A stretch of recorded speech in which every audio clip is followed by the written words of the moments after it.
હમણાં ઓસ્ટ્રેલિયા ગયો 2 મહિના પહેલાં, તો ત્યાં જેટલા મળે ને મેલબર્નમાં, સંજયભાઈ અહીંયા આવીને ફસાઈ ગયા. મેં તો હેડ મારી હાથે હું રિટર્ન ટિકિટ આપું. ના ના, એમ તો મજા છે. તો ભિખારીદાર છે શું? તમે આ હસો તો કેવા સરસ લાગો છો, આમ ફેર એન્ડ લવલી જેવા. હે હમણાં બહાર જશે ને, એ ગાડી ક્યાં ગઈ, ચાવી ક્યાં ગઈ, આ રે અહીંયા જ છે. એક મનુષ્ય છે જેને ઈશ્વરે વરદાન આપ્યું છે કે તું પૃથ્વી પર જા, મેં તને જે પરિસ્થિતિમાં, જે ઘરમાં, જે મા બાપ, જે ભાઈ બહેન, જે પતિ પત્ની વચ્ચે જન્મ આપ્યો છે, મસ્ત જીવજે, કોઈ ફરિયાદ કરતો નહીં, ઈમાનદારીથી મહેનત કરજે, યોગ્ય સમય હું તને બધું જ આપીશ. તું ના આપે તો મને મારી પર વિશ્વાસ નહીં, તારી પર ક્યાંથી હોય? ભિખારીઓની જમાત તૈયાર થઈ રહી છે, કોઈને મજા નથી. હું હમણાં એક મેડિકલ કોલેજમાં ગયો, 400 મેડિકલના students, they are the toppers of the top, ડિપ્રેશનમાં. તો સ્ટેજ પર ચડતો એક છોકરો દોડતો એને પગે પડ્યો, સાહેબ મરી જવું. મેં તું કેમ? પેલી છોકરી મને ના પાડી. એટલે પેલી છોકરી ના પાડી એટલે મરી જવાનું? હવે એનો પ્રશ્ન, પેલી છોકરી ના પાડી. મેં કીધું અબ્દુલ કલામ, વાજપેયી, રાહુલ ગાંધીએ ક્યાં લગ્ન કર્યા? કંઈ ફરક પડ્યો? અને ઘણા કરે છે તો એ શું ફરક પડે? ખબર નથી. નાની નાની વાતમાં હારી જવું, નાની નાની વાતમાં ફ્રસ્ટ્રેટ થવું, ડિપ્રેસ થવું. મારી સાથે આવું કેમ થાય છે? જખ મારવા થાય છે. બોલ, માર તો નસીબ જ ફૂટેલા. તું ઢોલ છે ફૂટેલો આખો. તમને ખબર છે સાહેબ, હું જે બોલું છું ને, ટચવુડ શ્લોકોનું ભાષાંતર બોલું છું. તમે કોઈ પણ પ્રકારની ફરિયાદ કરો છો ને, કોઈ પણ, એ બધી જ ભગવાનને આપણે એની નિંદા કરીએ છીએ. એ શક્તિ જેને તમે ઈશ્વર, અલ્લાહ જે કહેતા હોય, એ તમારાથી દૂર થઈ જાય છે. અને જ્યારે કોઈ પણ પરિસ્થિતિનો તમે સ્વીકાર કરો છો, ત્યારે એ શક્તિ તમારી મિત્ર બની જાય છે. Choice is yours.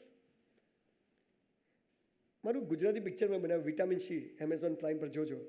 તો એનું શૂટિંગ ચાલતું હતું કાંકરિયા પાસે. તો હું એમ ત્યાં બેઠો હતો, તો 2 છોકરા આવ્યા, સ્કૂટર ઊભું રાખ્યું, દોડ્યા સીધા કાંકરિયામાં. હું સમજી ગયો કે મરવા જાય છે.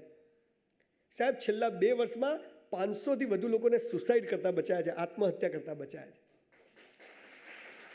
બાળકને ખબર જ નથી કે જીવનના પ્રશ્નો શું છે.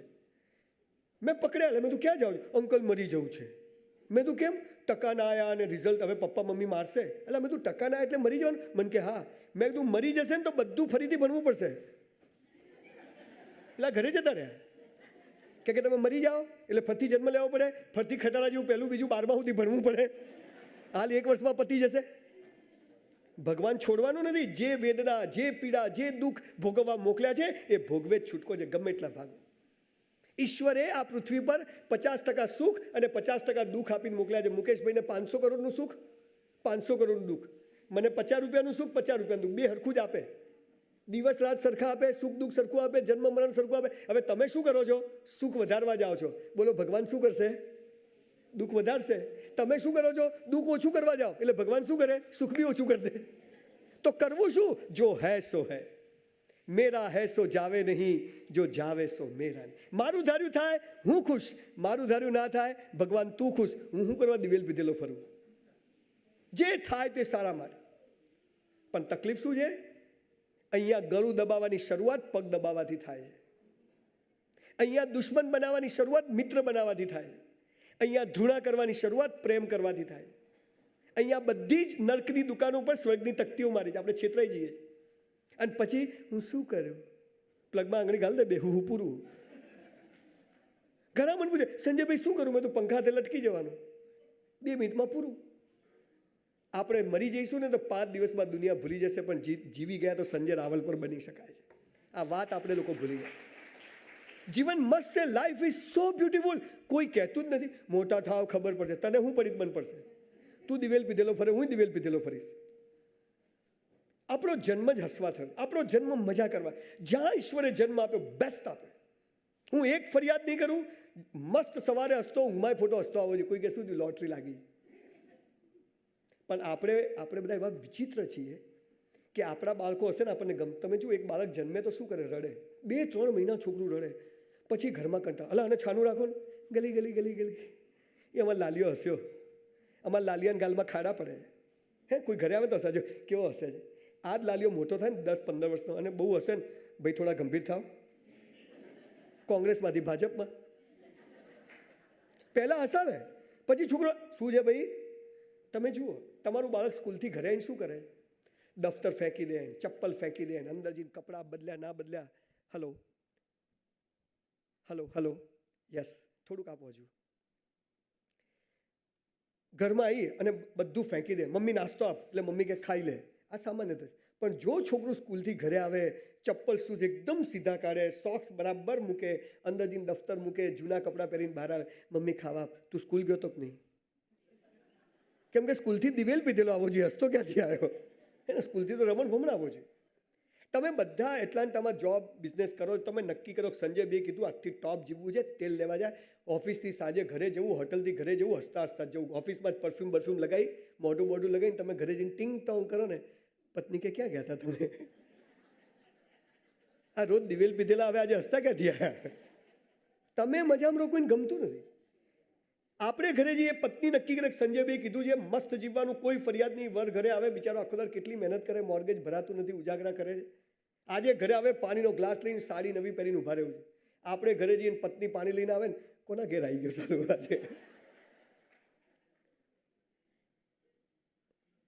બહુ ઓછા સંતો જે તમે ચહેરો જોઈ રહ્યા છો, એવા મેં હસતા સંતો જોયા છે. બાકી તમે સંતો પાસે જાઓ ને, તેરા કલ્યાણ હોય, તારું કર હળી ગયો છે આખો તો. તમને ખબર નથી મૂળ વાત શું છે, કે જિંદગી બહુ મસ્ત છે, પણ કોઈ કહેતું જ નથી. પાપ અને પુણ્યની વ્યાખ્યાઓ, સ્વર્ગ અને નર્કની વ્યાખ્યાઓ, કલયુગ અને સતયુગની વ્યાખ્યાઓ, આપણું કન્ડિશનિંગ જ બોગસ થઈ ગયું.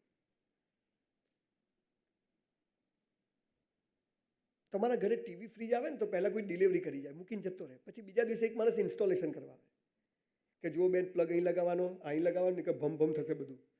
હે ને, ઓવન હોય તો કે આટલો કોલસો થઈ જશે, કેકનો 54 ડિગ્રી રાખજો, આખું ના ભરતા વાટકો, ભીનો ના હોવો જોઈએ, બધું સમજાવે.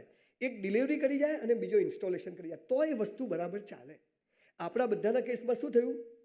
વી all are delivered in this beautiful world, but yet we are not installed. હું શું કરું? મેં એને આટલો પ્રેમ કર્યો, એને આટલો જ કર્યો. મેં તું ફૂટપટ્ટી લઈને માપી જાઓ. આપણને ખબર નથી કે ઈશ્વરે આ પૃથ્વી પર બધું સકારણ બનાવ્યું છે. દરેક વસ્તુનો એક્સેપ્ટન્સ, દરેક વસ્તુ એક કારણથી છે. આપણા દેશમાં થુવરિયા ના બનાવે તો ખેતરોનું શું થાત? વિચાર કરો.